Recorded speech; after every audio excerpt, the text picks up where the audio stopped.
ఆధారాలు దొరికినా బాలుని విడిపించుకోలేకపోతున్నట్టు మీనా చాలా బాధపడుతూ ఉంటుంది.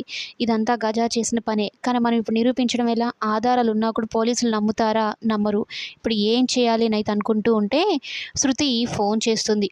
శృతి ఫోన్ చేసి రవితో మొత్తం మాట్లాడుతుంది. రవి కూడా మొత్తం చెప్పేస్తాడు. సరే, నాకు తెలిసిన వాళ్ళున్నారు. మా ఫ్రెండే ఏసీపీ వాళ్ళ అమ్మాయి.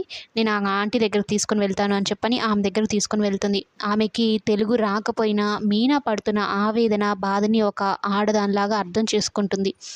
మీకు లాంగ్వేజ్ ప్రాబ్లమ్ ఏమేమో అన్నట్టు శృతి చెప్తున్నా, లేదమ్మా దీనికి భాష అవసరం లేదు. ఆ అమ్మాయి చెప్పేది నిజమే అని నాకు అనిపిస్తుంది. తాళి మీద ఒట్టేసి ఏ ఆడపిల్ల చెప్పదు కదా తన భర్త ఎంత గొప్పవాడో. నాకు అర్థమైంది. నేను ఖచ్చితంగా విడిపిస్తాను అని చెప్పని మీనాకి మాట ఇస్తుంది. ఇక మీనా చేతులు జోడించి దండం పెట్టి, చాలా థ్యాంక్స్ అండి.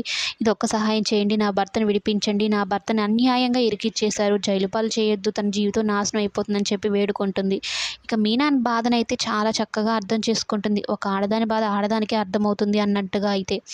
అయితే ఇక ఫోన్ చేసి చెప్పగానే ఇక ఆ సీఐ ఉండి, సరే విడుదల చేయండి అంటే, ఈ ఎస్ఐ ఉన్నారు కదా, విడుదల చేయడు. కొట్టాడని ఒక కారణంతో ఇంకో కేసులు, ఆ కేసులు, ఈ కేసులు పెట్టి కారు సీజ్ చేపిచ్చేసి వాడిని జీవితంలో తిప్పలు పెట్టడమే నా లక్ష్యం అంటూ బాలు మీద కక్ష తీర్చుకోవడానికి ప్రయత్నిస్తూ ఉంటాడు.